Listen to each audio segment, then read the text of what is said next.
welcome to the Infinity Bros podcast, the only podcast that is perfectly balanced as all things should be. I'm your host, Max Mosier, here today, wherever you're listening, however you're listening. Thanks for making us part of your podcast experience. I am not alone today. I am here with one other of our 6 Infinity Bros. It's Infinity Bro Zane. Zane, how you doing, buddy?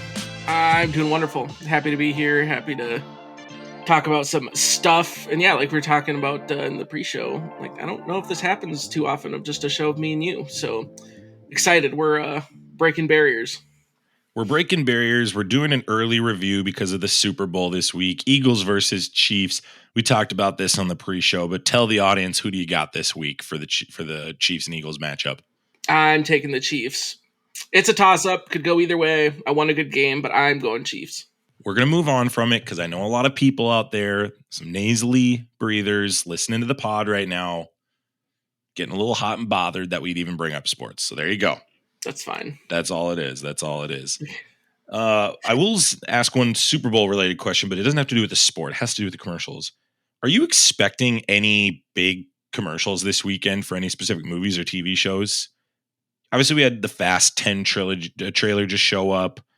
Like, are you looking for a Marvel trailer this weekend? There's been rumors that Guardians of the Galaxy will have another one. Maybe, the Secret Invasion show. Are you maybe looking for a Flash trailer of that hot mess for DC? What are you looking for this weekend, Zane? Yeah, I mean, it could be any of those mentioned above. I think, we're going to get glimpses, I think, probably of another Quantumania. I don't know if we're going to get anything for Guardians of the Galaxy or anything further. We'll probably get something for the hot mess Flash. The only other maybe thing, the Marvels too. They could do the Marvels. You think so? Or do they hold out on that and wait till the next movie afterwards? I guess I don't know how many spots they have, but sure. I feel like you want to prep what's going on right now. I don't know if we're going to get anything further because it's just like you haven't heard anything, but at the same time, maybe that's the best way of doing it. The fact you haven't heard anything could be telling. Fair.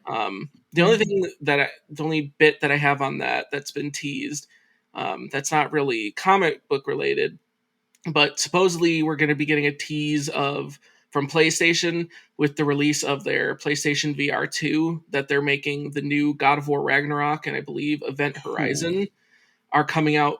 Supposedly are going to have VR versions. Well, there you go. Some people have said that that might get a commercial. So that would be kind of cool to see. I mean, it's the Super Bowl. As long as you're willing to pay $10 million for 30 seconds, you can put it on there. They don't care. Oh, right. Absolutely. They don't care. Yeah. You can hear more about what we thought about the Super Bowl and all that stuff if you're interested in listening to us talk about that and some Quantumania predictions. We did that before the show. We do a little Patreon 30-minute pre-show that you can check out. We talk about Super Bowl prop bets. We do dive a little into the sports stuff. If that's not your jam, I wouldn't suggest this episode. But if it is, you get to hear from us. It's good. We got a jam-packed show for you today. We're talking about The Last of Us episode 5. It got released early. Oh my gosh, today is Saturday. So yesterday, days are hard. And so we're going to talk about episode 5 today, Endure and Survive. And then we're going to close the show out with some little bits in regards to Marvel rumors coming up. One big rumor in particular we'll talk about that we'll highlight that I know we will be marketing is who is potentially the big bad for the Secret Wars storyline. There are rumors of who that person is and who that actor will be, and it will shock you. So make sure you stick around to the end.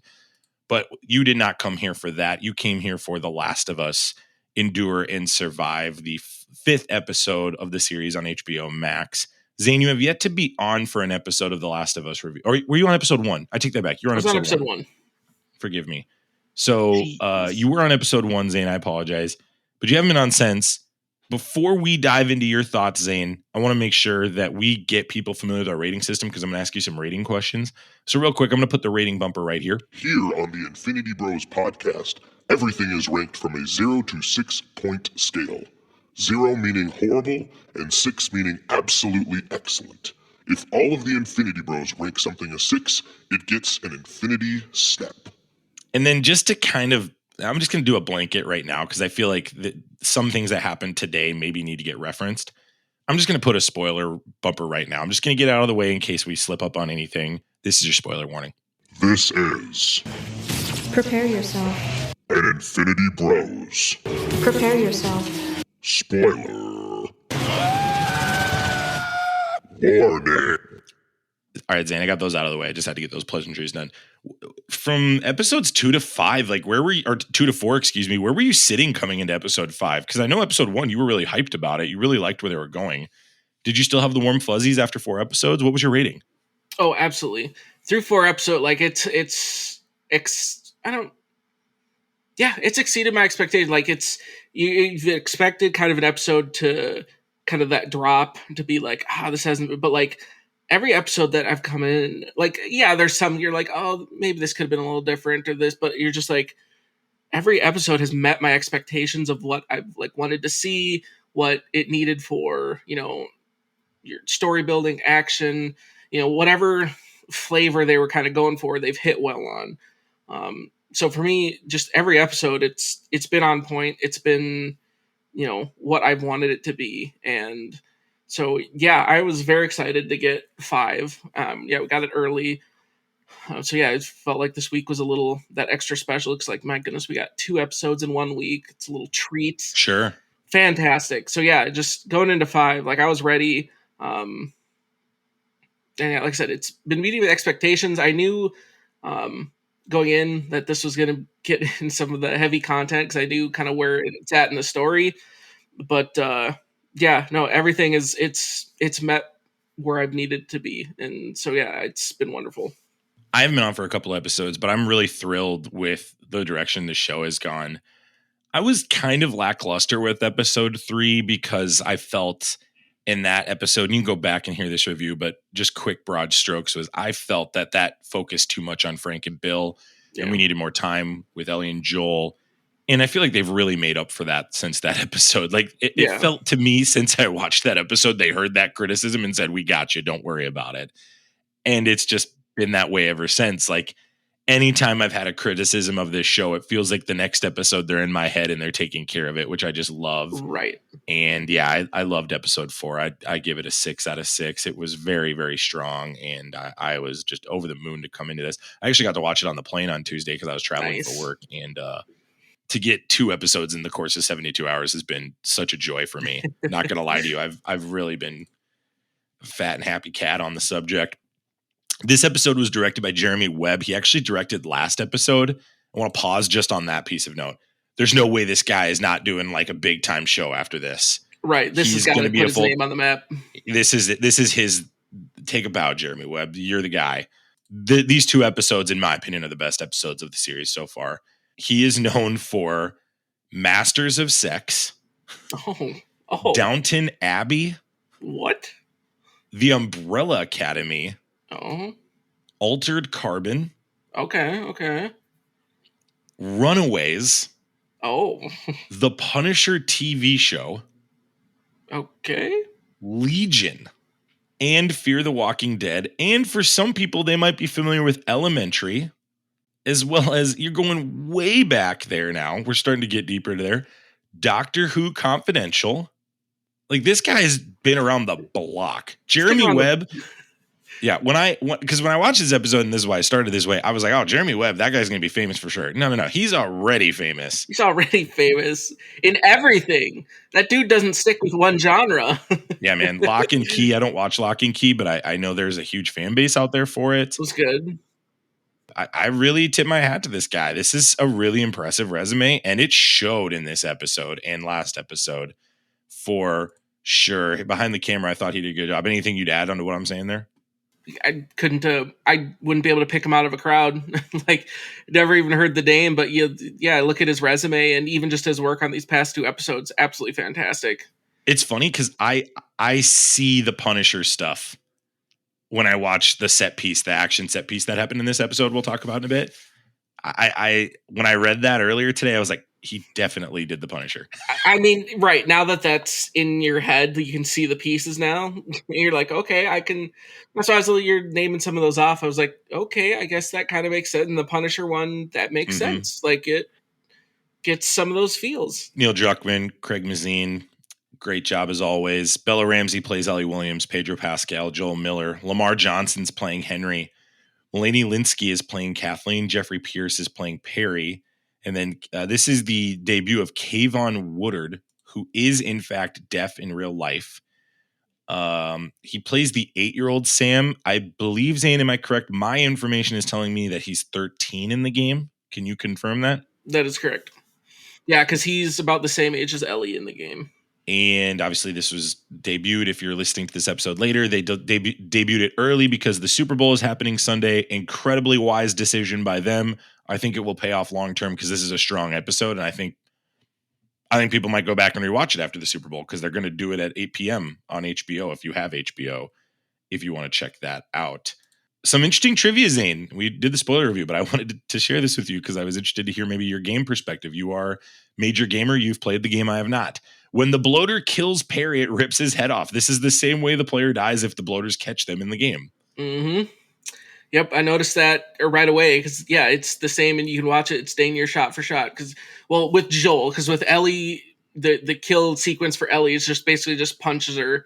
But, I mean, she's just like a kid, so that makes sense. But, yeah, it's the mocap of it. It's the full rips the head off, and that's how it happens in the game, too. And I saw that, and I was like, that is a very cool touch. That was also included the same way it is in the game. This was the first time in the story that a infected kid was displayed. So we had the scene where Ellie's in the car and that infected girl comes in. Do you have any recollection of that happening in the game, Zane? Other than Sam obviously gets infected. Right. I don't remember that, but I mean there were, like I said, and throughout the whole series, they've been making the minor changes and different story-wise stuff. So I don't remember that actually happening in the game. I thought that was interesting. And I thought the little girl entering the car, and we'll talk about that whole set piece in a bit, it was jarring. Oh yeah, it was creepy. The movements was creepy. It was sad. Yeah. Everything else was it. First, I'm a dad now. I got a 4 and a 2-year-old. It's just sad now. It's not creepy. It's sad. It's weird. It's a when I was like we talked to Evil Dead, like earlier in life, that'd be freaky. Now it makes you sad. I don't know why. That's just the posture I take. Sam was not deaf in the original game. Correct. It's an added trait for the TV show, which I thought was interesting. And actually, they brought in an ASL coach for this show that Sam could work with, and Lamar Johnson and Bella Ramsey actually picked up ASL through this. Mm-hmm. Obviously, Lamar Johnson has to use this when he plays the role of Henry, but Bella Ramsey allegedly picked up on it really quickly, and they said it made a huge difference in this episode. I think it does not cross emotionally unless the ASL coach was brought in. And I think they did a really great job. I really hope to see Kayvon, Woodard back. Hope to see him back in a role in the future. He was very, very strong in this. Very good, yeah. Let's go ahead and rate this episode. We've spoiled some parts of it, but Zane, let's start with you. On a scale of 1 to 6, you have, obviously our audience knows, has played the video game. Give us your rating of episode 5 entitled Endure and Survive. I mean, it's a 6. 6 out of 6. Easy 6 out of 6. My favorite episode of the series so far. I think arguably the strongest episode of the series so far. Like it just, you get the touching moments that have been hinted on, or even, what you got even from episode 3, kind of like the whole, the love part. And then now you kind of get this flipped on its head of where love can not always be this sweet, beautiful thing.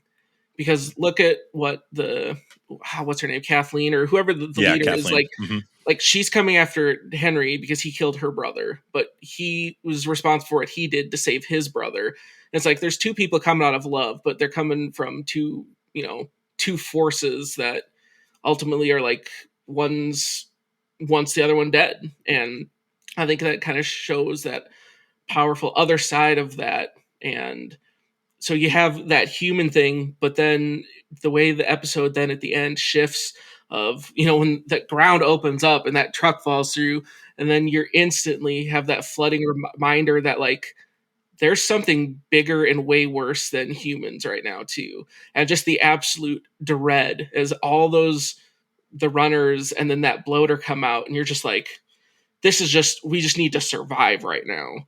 Like, we're not worried about past or what, and it's just like it's just that instant, sink in your stomach. Like, we just need to live. Like, this is a scarier thing than people right now. And it was just like this episode hit on kind of all of those feelings and kind of brought you on that ride. And it was just so well done. So 6 out of 6. It's the best one so far for me. 6 out of 6, and I have a very difficult time seeing this episode get beaten, to be honest. You have a better understanding of the game, so maybe there's beats that that could be more challenging and more heartfelt. And it's fascinating. I talked about the Bill and Frank relationship and how I felt that took too much time on the screen. And I felt like you could do that while also leveraging what Ellie and Joel are doing. And then this episode did exactly that. It made Sam and Henry the focal point of the episode. Yet Joel and Ellie were very much engaged, and that was super fascinating to me. And on top of it, Mulaney Linsky is carrying this role as Kathleen. And she has to carry a very major arc in this. I have some issues with her, and I'll talk about that a little later.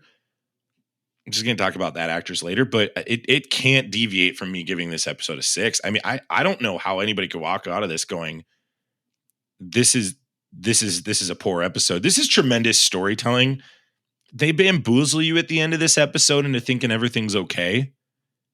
And I just got absolutely gut punch, and I got absolutely bamboozled and hoodwinked by the bite at the end on Sam.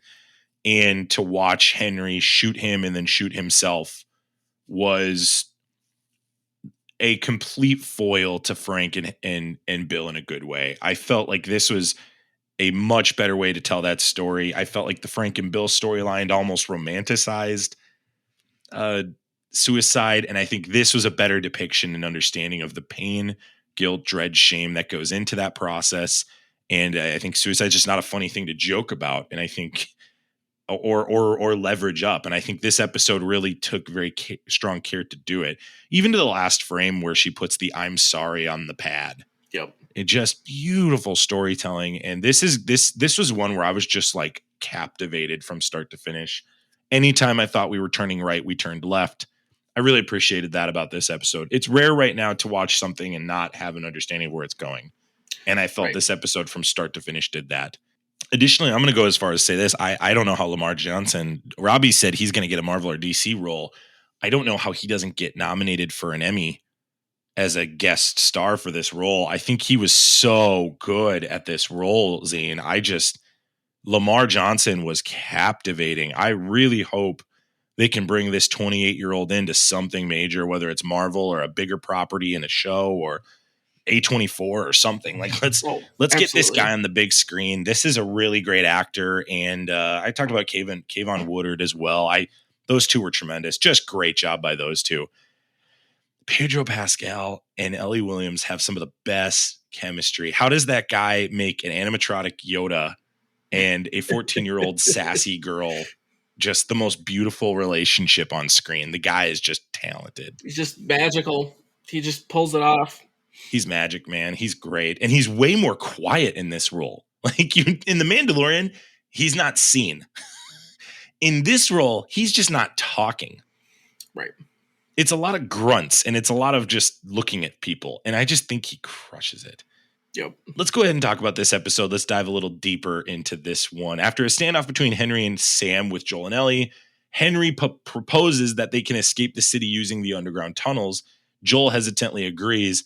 I loved how Ellie basically coordinated all this on behalf of them. If it were up to Joel, those two would have been dead. He would have shot Sam, I think. I think he's that kind of guy. I think he would do it. And what did you think about that relationship as the four of them were together in this episode? Did you enjoy them being together? Being together? Oh, yeah, because it kind of just showed that in a way they were similar, but they were also different. Like they were, in the way Joel and Ellie are traveling, hey, we're trying to get out to Wyoming, looking out for, and it's the same thing of they're hiding on the run. Same with Henry and Sam, but you're coming from the aspect of like, yeah, Henry and Sam are brothers, but at the same time, Henry's almost like that father figure to Sam as well, because just like he's just older, and so it was nice to see on screen the fact that you had two people kind of, or two groups in very similar situations, but yet the backstory and the relationship between them are very black and white. They're coming from two very different angles, but yet you see them together, and yet you still have the common goal between them. I really liked Lamar Johnson's portrayal of a rat. I thought it was really good how he just played this strong role of a man who is doing everything he could to save his brother. He has got leukemia. And this is a rock and a hard place. Like this is a very difficult spot to be in as a character.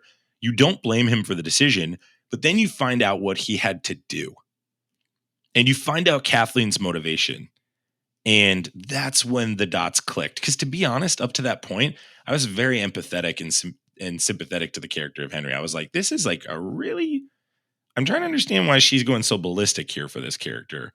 And it also plays into my thoughts on her as an actress. I'll get to her in a sec. But I really think Lamar Johnson carried this. And his scene in that kids' room that they built was so good. And Pedro Pascal has such a gift of just crossing his arms and looking and saying 10 different things while sitting back on a chair. He is so good, Zane. He is unbelievable. He's one of the best actors in our generation right now. He's just absolutely mesmerizing on the screen. And those two, their chemistry was just awesome. And Sam and Ellie were great. And I loved their relationship and how decisions made when they got to the actions fight scene. And at the end where they had to where she puts the blood on his leg. We'll talk about that. It was motivated from scenes like that. Like in a very short time, we built very strong relationships that I, as an audience member, knowing nothing, was really hoping, man, I hope they get to go together on this journey. And I'm assuming they won't be together forever, but I'm assuming that they'll go off and do their own thing. And that just wasn't the case. I want to talk about Kathleen and the characters in Kansas City. Just is something a little different from the game compared to the show. And I know we've talked about this, how there's some things that through storytelling with a game, you can get more information that you can't always tell in a show, and like vice versa. So when they're down in like the tunnels, that room they find, how with all the drawing on the walls and how, and you know, how it was drawn like a castle to go into. Well, so that kind of bit is actually in the games, but you're told that story through notes you find. Wow. And so like that, the picture on the wall that someone drew of like the two guys and like our protectors, and it's like Bobby and Ish, or Dave and Ish, or whoever it is. So like that story is basically, you find these notes that tell you about Ish. And so Ish was a fisherman. And so like he left and then he was gone for a couple months. So everything was fine when he left. Then he comes back to everything that had happened and the outbreak. And so basically then his story is that then he meets this other family, and then so they start to survive. And so then he brings them to that underground little bunker he had that he built. And then to like thought of, like he let the kids draw on there. And so like as to capture the kids' imagination, that's why they drew it as like a castle as the entrance, because castles are fortifications. Sure. But then the reason why that's empty is someone accidentally left the door open once, and then all the infected came through and killed everyone that was in there. But that's something in the game you only get through the notes. Whereas it was really cool to see how in a show you didn't go into that story, but you saw pieces of it. Whereas from the game, you just got that from reading and world building. So it was an interesting way of, you had a different medium, but you still built that into your story.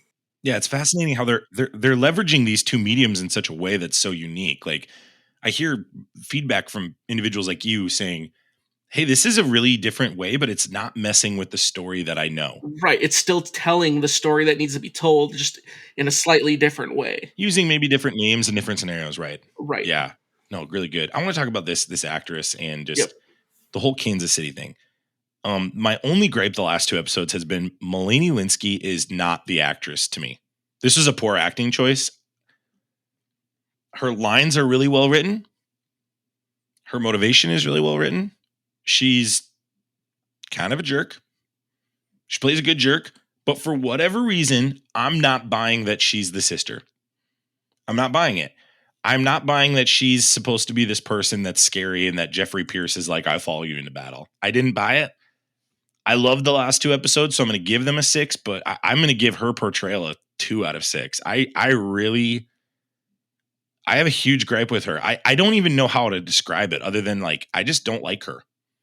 And I don't know why that is. And I've never heard of the actress. It's probably not, I just don't think this was a role for her that I would have put her in. And I just wasn't buying her portrayal of these huge, massive lines. For instance, in the action set piece, oh, you think you should give up the world for this kid, that everybody should move over for this kid? That's an incredibly big foreshadowing line, I'm assuming, in the show. I would have liked to see a better actress portray that. I really think she didn't sell it. Again, the writing is tremendous. That's a great line. It's pretty crazy to hear they're just kids and they'll die. Kids die every day. That, again, really jarring line. But for some reason, just my personal flavor, Melanie Linsky just isn't working for me. Not working for me. What was your thoughts on her as an actress? Well, that's something, because I don't remember if it was an article I was reading or somewhere they were talking about that as well. Part of the reason they went into that with her is like, I think part of the motivation of her specifically was that they wanted to give it a person that's a nondescript, like it's not this powerful like it's a person you wouldn't expect to be in that role. Sure. And so that was kind of what they were going for. I think what I was hearing too, like she's new on the scene. Like she hasn't had a ton of stuff. I don't remember. I think she's from New Zealand, I think. But like I don't think she's had a ton of big stuff, but I think they were kind of going from the route of like, this isn't the person you'd expect leading the resistance. Sure. But, in that position, but yet it was kind of that person that like, here they are. And so I think they were kind of going from that aspect of, it's not this cool, it's not your, like you'd look at it and you'd think, oh, Perry's the leader, the cool guy with the big beard, but like that gives it off. But I understand where they're going with the character. Right. It maybe could have been delivered better. I think the delivery just wasn't there. I think I just did not buy that she had experienced what she had experienced. I just got the vibe of a substitute teacher who was a jerk. That was the vibe I got. And I don't think it's even on Melanie Linsky. I think it's just, I just don't think you were a good fit for the role. I think it should have been somebody else. Nothing personal to her. I don't think she's a bad actress. I think she delivered what she needed to get done. I would have liked to have somebody a little more menacing there. And I do also understand the point you're making. It's supposed to be a nondescript person there. Like it's right. I got it. If there's guys with AK-47s looking at the soccer mom, I got the vibe. I'm picking up on that. It just didn't work for me. It never worked for me. And I just wanted to make a point for that. I don't really understand fully why it didn't work for me. And I think that either goes to direction or acting, and everything else direction wise is kicking butt. So then my personal thought is it has to be acting. Neither here nor there. That's just my 2 thoughts. Then we get to the action set piece. So let's talk about before the bloater and all those clickers get there, and even Melanie not Melanie. Oh my gosh, Kathleen gets there. Forgive me. You have this shootout from the house with the sniper and the old man, and obviously Joel goes around from behind. So also, I owe an apology. I said a couple episodes that I didn't know if Joel was a badass. Found that out. We're good now. So just for those that were like, oh, I think it was Isaac that tweeted the clip of me saying that. I'm like, should we tell him? Like, yeah, no, you don't need to tell me. I saw it now. We're good. That was such a video game moment, Zane. 100%. It felt like I was playing a video game watching that. So well done. And for him to go in there and just the standoff with the old man, just the don't do it. Yep, just put it down. And then all you hear is the shot. Oh, so good. So good. What were your thoughts on that scene before we get to the big fight? Yeah, like that was the only thing leading up to me, or kind of leading up to that, because just from the aspect of someone who's played enough video games and who's been in those situations, like I was just like, okay, he left, and obviously the guy's still shooting at him, he's running, but like there's got to be a part of you in the back of your mind as that old man to know that like he's getting closer to the house. I should probably pay attention. Like clearly he's coming towards me. He's running towards me. So that was one of those things in those situations. But then they nailed it. I thought the same thing. But then they're like, he's stalling. That's all it is. He was stalling. So the motivation made complete sense. Right, but you don't find that out until he actually gets up there and they're on the radio that, oh, we're almost there. Like, that was the point. Like, he was delaying them. He wasn't trying to kill them. And then you're like, No. oh, but then, yeah, you get that situation of it separates them. So now he's watching everything that's happening through a rifle scope. Like, he's not actually down there to help.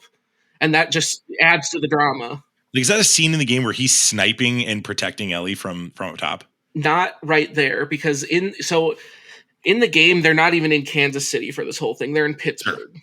So like the show has bumped that up in the timeline. So in the game, all this kind of happens. Like they get attacked as they're running through like the tunnels. Mm. So this was kind of its own thing. If I'm remembering correctly, this is kind of its own piece of storytelling. Because in the game, it still has there's a scene where at the end, as they're trying to get out, they have to avoid like a spotlight. Sure. That's kind of, I guess, the house spotlight. It's the similar, whatever. But yeah, in the game, it's as they're going through the tunnels and then they fight, and then that's where, Sam ultimately gets bit and everything. But it's as they're running through the tunnels, like it's not the above part. So they kind of flip that, but like it worked for the story. Like I have no complaints with that at all. It was so good. And then to see him just snipe off those clickers one by one was great. So we get the Kansas City, what is their title as a people?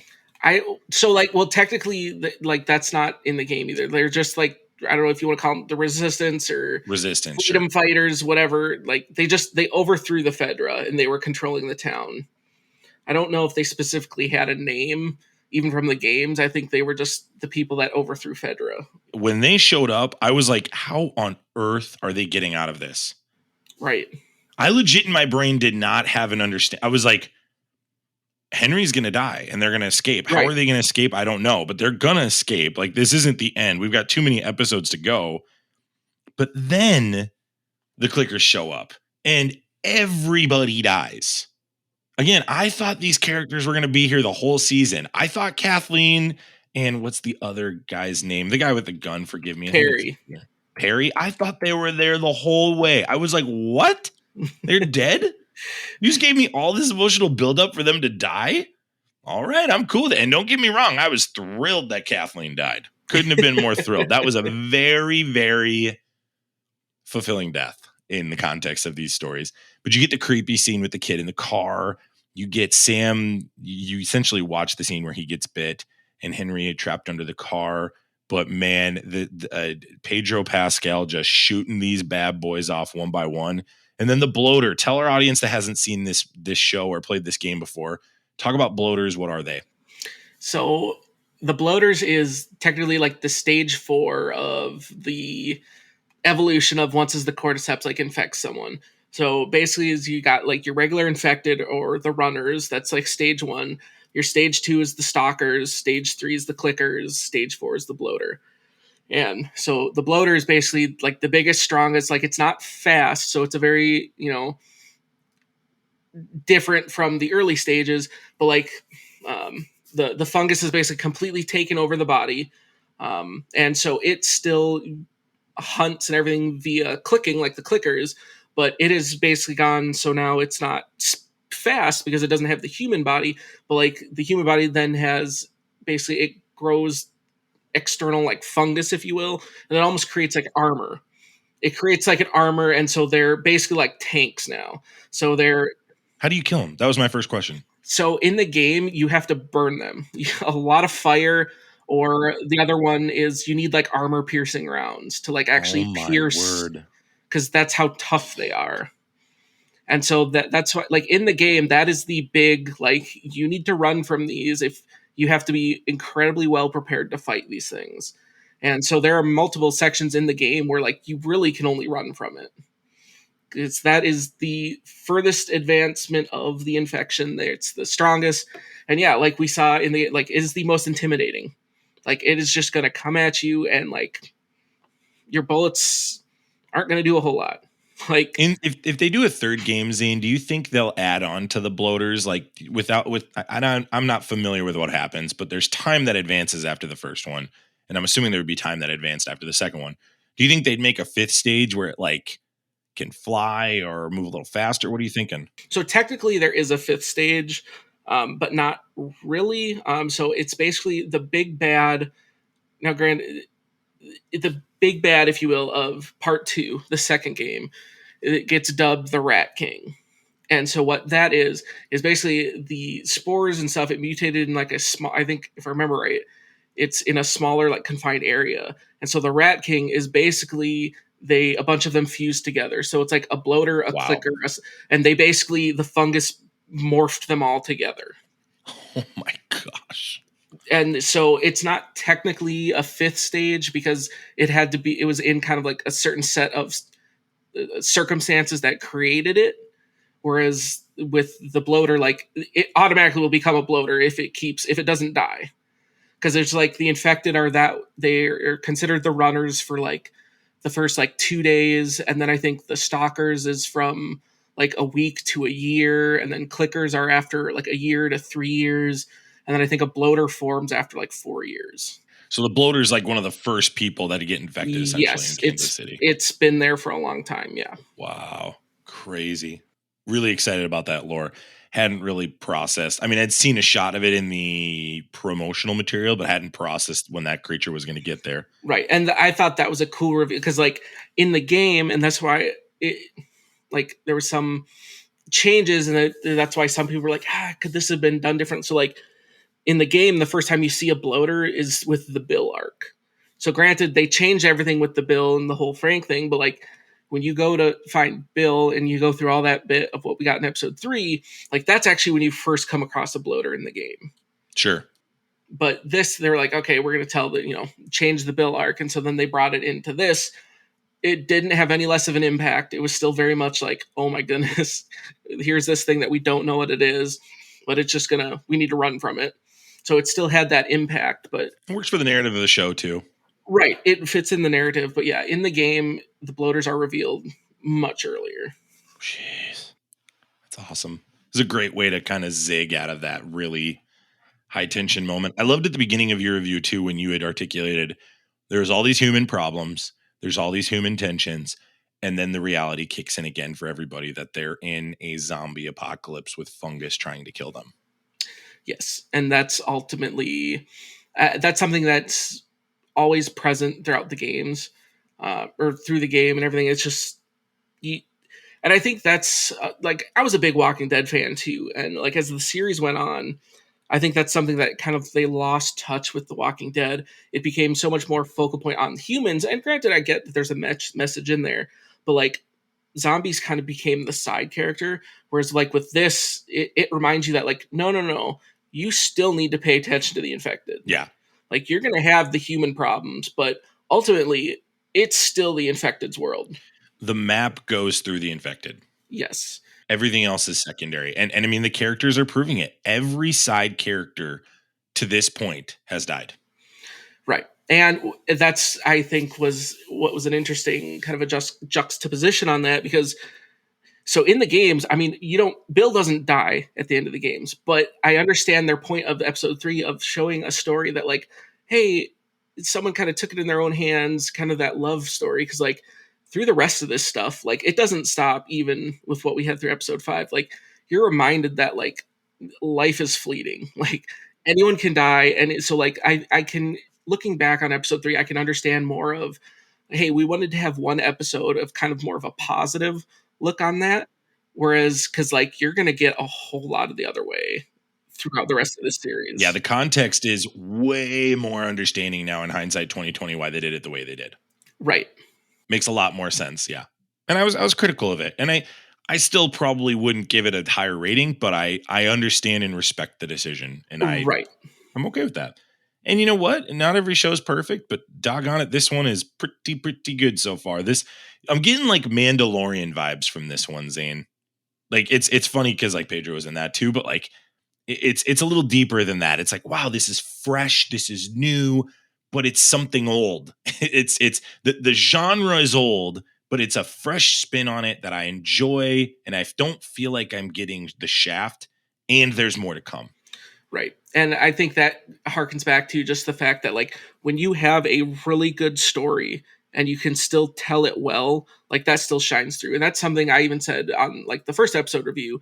This is one of the greatest stories like of a video game like I've played. Like it's not like my favorite game or anything, but like this is one of the best stories you can play because it's so well done and it's so powerful in everything you go through with this game. So like I recommend everyone play the game, but like and then so now as we're getting this show out, watch the show because they're hitting all the same notes. So like everything you're feeling and everything you're saying about the show, like it's the game is the exact same way.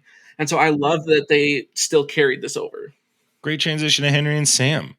You get this moment of life where you feel like, hey, there's a future here. And then all of a sudden, Sam articulates the line, if you're bit, are you a monster still on the inside? And the beautiful scene of Ellie having this information of my blood is medicine, which was, I thought was a really beautiful line. And she puts the blood on his leg and he asks her to stay up with him. And the haunting scene the following morning where he attacks her. And Henry makes decisions so fast. It was so human. Such a human scene. It was his instinct was pick the gun up because he knew he knew Joel would shoot him immediately. Mm-hmm.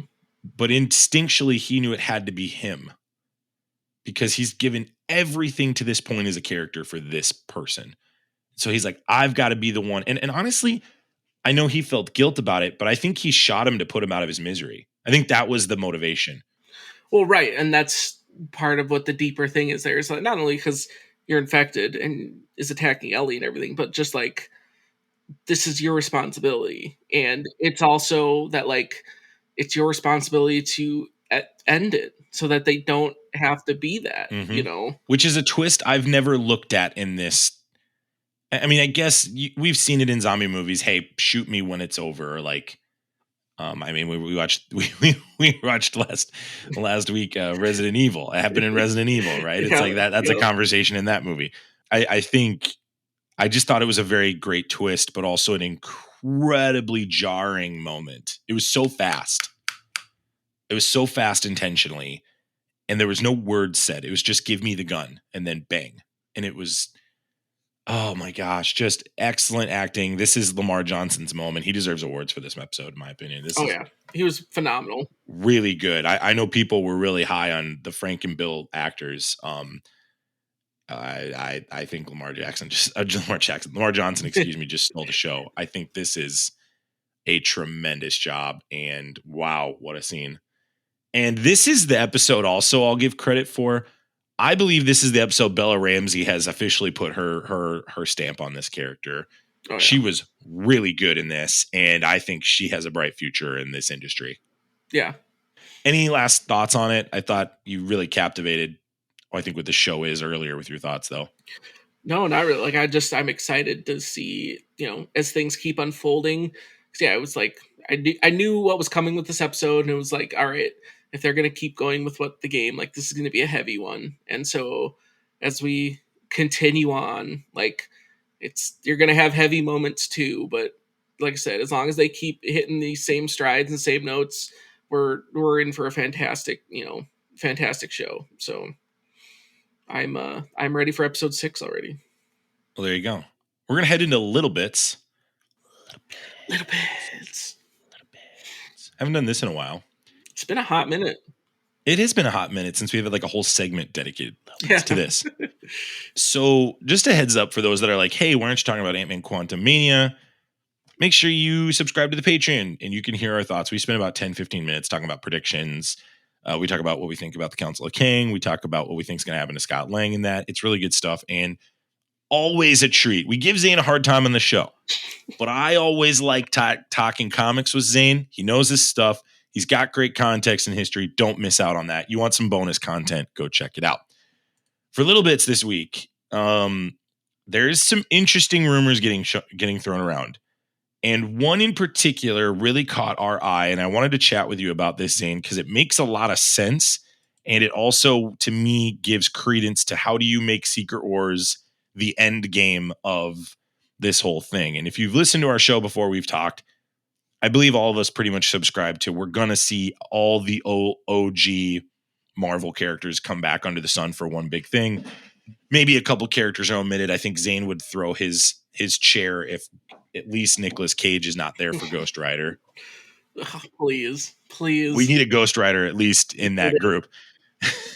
But the rumor right now is that the universe that Doctor Strange traveled into with Wanda, I believe it's 868. I'm not 100% sure on the number. I could be wrong on that. But that there's another member of the Illuminati that wasn't killed and that is going to be really upset and is going to cause our incursions. And that is going to be none other than Robert Downey Jr. The rumor, allegedly, is that Robert Downey Jr. will be returning to play the villain and stand opposite of our heroes on the opposite side as the main villain, and probably with a onslaught of former villains and new villains that are maybe current actors that are in different suits, or old actors, or all the above. I don't really know. So yeah. Your thoughts on this rumor? Because I thought we talked about this pre-show in our group chat, but I didn't get to hear your thoughts, and I'm glad you were the only one that didn't say anything. What are your thoughts on this? Is there credence to this rumor? I guess all rumors could have some merit to it. I don't think it would be the huge focal point. I think you could get some pieces to it, or you might get some allusions to it, but I just feel like we're moving on from that a little bit. The only thing I've heard from like going along with that is like, if you've this is this other universe's Iron Man, so like just do the plot twist of like make it like Tom Cruise, because that was That's like the other original, right? Yes. That was the original bit. Like just make it someone else. But I was just like, well, you're not gonna bring in Tom Cruise for you're not gonna build that into the universe. Like I just don't see that as a continuation.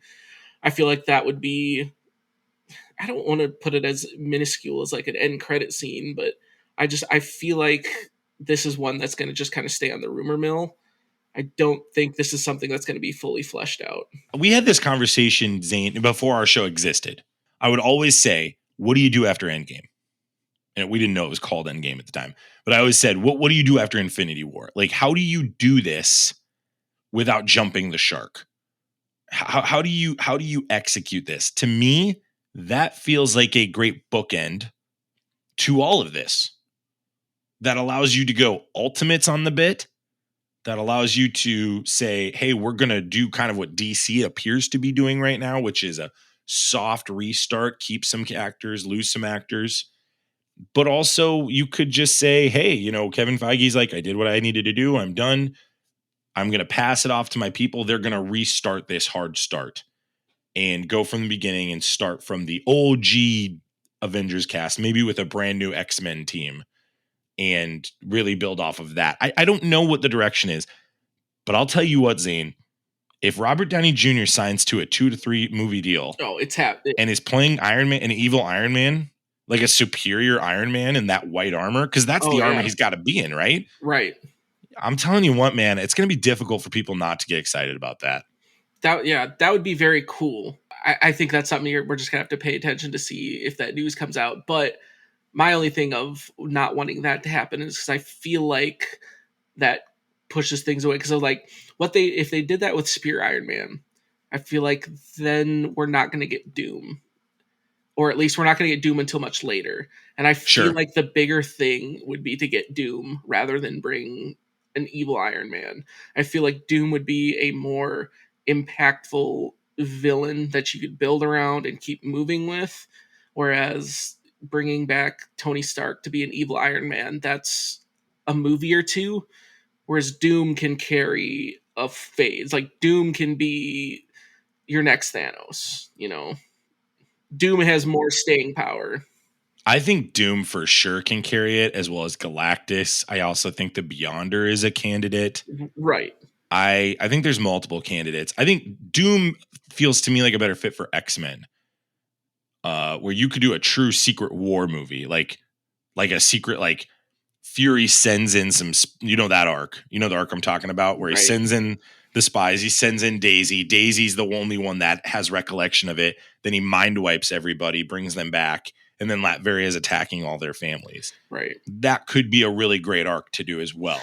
It could be, or if just from the classic standpoint of just give us this tie-in with the Fantastic Four, But I just feel like you need more world building than just be like, here's Fantastic Four and here's Doom. Like, I feel like there's got to be more depth there.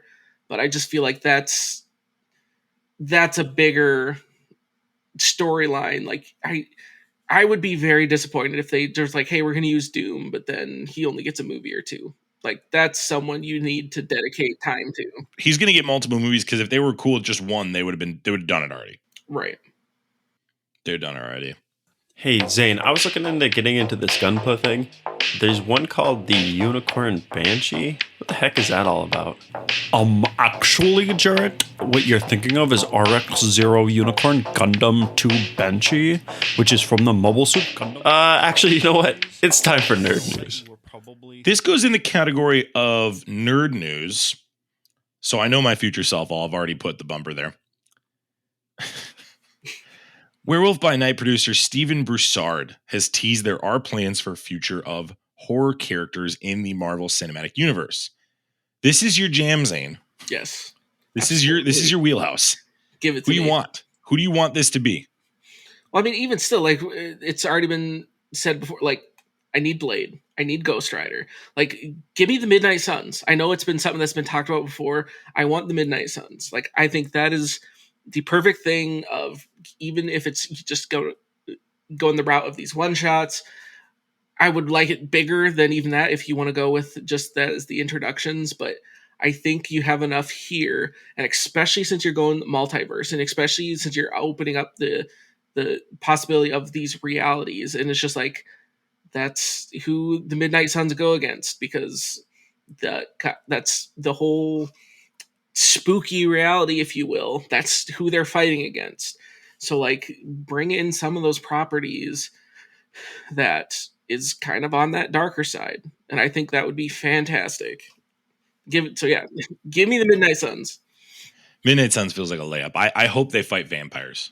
Oh, right. Absolutely. Like, I think it'd be really cool to see a world where vampires take over, where it's like, it's kind of a micro season where it's like a year almost, where the whole Marvel Cinematic Universe gets or the whole Marvel Earth gets taken over. You go off Earth for your stories. You go, Nova. You go Silver Surfer. Maybe Fantastic Four's off planet. You do some things off planet. Do that, or I mean, the other one is the Marvel Zombies, which that's happening as a cartoon version. But down the line, do you go, you know what? We're in a multiverse. Let's just do a different universe and make one Marvel zombie movie every 3 to 4 years. Right. Well, because that's something that's, I think, a lot of people are less familiar with. Because, like, I think, is it Guggenheim that did it? But, like, there's a Blade run where that's the entire run. Basically, is you have a bunch of vampires and familiars, like they infiltrated S.H.I.E.L.D. because they're trying to make sure the stuff gets set up that they can become immortal. Yes, I remember that. That is a fantastic run. That's a great run too, and that's how you can kind of do the Winter Soldier stuff. Exactly, because that can be kind of just a one-shot thing that they're hunting this, these vampires that infiltrated, S.H.I.E.L.D. or whatever. Like, you could treat it almost as Skrulls too, which we haven't talked about Skrulls in a long time. Scroll Watch on the Infinity Bros podcast is like our side hobby. That's kind of been like the back pocket. Yeah, that's that's that Blue Beetle card to pull out randomly.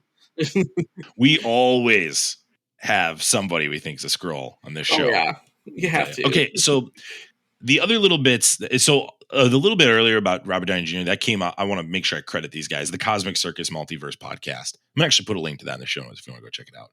If you're somebody that wants to hear this stuff from the horse's mouth, there it is. Here's the other stuff, Zane, for you that they said. There is another movie between Fantastic Four and Kang Dynasty. The project where the multiverse truly becomes the central broader point, this is all little bits, okay, is this will happen in Deadpool 3. So then that will lead into the next Avengers movie. There's also rumors right now that Deadpool 3 is going to have Mobius in it. Allegedly, Patrick Stewart is on hold. He's confirmed he said that. I'm saying allegedly, but he's pretty much said that. And there's a rumor going around, this is a true little bit, that it's going to show the scene that Logan references, which comes from the Old Man Logan arc, where he essentially kills everybody in the X-Men mansion. Is that a scene you think Disney's got the guts to do? Or do you have a hard time believing that? I personally, I'm going to go first. There's no way that's happening in my opinion. But it would be fascinating to see in a multiverse movie. Right. It would be fascinating, but I don't think they would do that because if you're putting it in the scope of a Deadpool movie, that doesn't fit any of that narrative of what you're coming from a Deadpool movie of just like, because even if it sets up for that, like that would be kind of that point of just like, I just don't see how you fit that in kind of that slapstick but yet serious type of character Deadpool is. I don't know how you would fit in such a huge, impactful gut punch scene in that movie unless you wanted to turn Deadpool into the kind of that serious character. And I don't think Marvel or Disney would have any interest in doing that because that's not what people pay to see Deadpool be, you know. Deadpool's going to be rated R. They've said that. And so the only reason that I think it could work is because of the Deadpool movie itself. It's the only movie where you can take that swing in the Marvel universe. So it fits, in my opinion, to that movie. I just don't think they're going to do it. Oh, yeah. I mean, it could get definitely like alluded to, but I don't think we're going to see it. But if it happens, is it a win or a loss? Because I think it really depends on how they do it. If they go like the true Mysterio route, or they go like, stay comic canon, it could be really well done. But it could also be done in poor taste and kind of ruin the legacy of Logan. I think that's kind of the bigger thing of like why you don't even mess with that of ruining that legacy of Logan of how good that movie. Like there are just some things just let it be. Our final little bit as we begin to close out our show, and Zane, you were big on the Darkhold early. You were one of the early people in our WandaVision stuff that was saying the Darkhold was going to be part of it. Actually, if you go back way a long time ago, you were the first person on this show to bring up the Darkhold in regards to WandaVision. The final rumor, and this is the one that I think is such a great, it makes complete sense. The Darkhold will be a big plot point in Agatha. I think this is the reason that show is getting made, is what they're saying. A Kang variant wrote the Darkhold. Because the Darkhold describes Wanda as the Nexus being, she actually isn't, because we know she has variants. So this was all built as a lie so that Kang could essentially begin taking measures against Wanda in the event that she tries to fight him, because he knows she would be the biggest threat essentially on this planet. Are you subscribing to this little bit that he wrote the Darkhold and it's this big master plot to basically neutralize Wanda so that way the Avengers have to find a different spin on how to beat him? My knee-jerk reaction is to say no, but I guess that's also me being hopeful of everything we've been talking about with Midnight Suns and everything, because like the Darkhold ties so well into all of that. And I feel like that could definitely be a plot point of have Kang write it and all that, but I feel like that closes too many doors. I feel like you could tell the story of everything Kang's doing, but also set up everything with the Darkhold through Chthon and through all that kind of the magic side. Because we're getting Agatha her own series. We're getting like that whole side of Marvel that's never really come out, and even a lot of, I suppose, even just mainstream comic readers probably doesn't necessarily delve more into that darker side, because sometimes that's kind of the niche side of Marvel Comics a little bit. But like, leave those doors open, because like you could go that route of the Darkhold's power. You go, with Lilith trying to bring about the Midnight Sun. You can go bring in everything from, Blackheart, Mephisto, like all that ties into the Darkhold, that ties into the old gods, that ties into Midnight Suns. Like, allegedly the Hood is going to be in Ironheart. So like, why would you try to, which if the Hood is in it, then Mephisto's going to be part of it as well. There's a little bit rumors of that. Why would you pigeonhole and bottleneck these major characters that are, think of Werewolf by Night and all the stuff they could do from that. I'm with you on it. I think there's a way to say that Kang wrote it without hurting those things. Possibly. I guess I just don't know how they would, or with all due respect to Phase 5, and this is Phase 4, and this is where you were right earlier when we talked about Phase 4. You talked about this in the pre-show, excuse me. Phase 4 has not felt great. And I think part of that is because of writing. And I think they did not establish these multiverse rules well at the beginning. I think they will course correct that in things like Loki 2 and probably even in this movie coming up this week, Quantumania.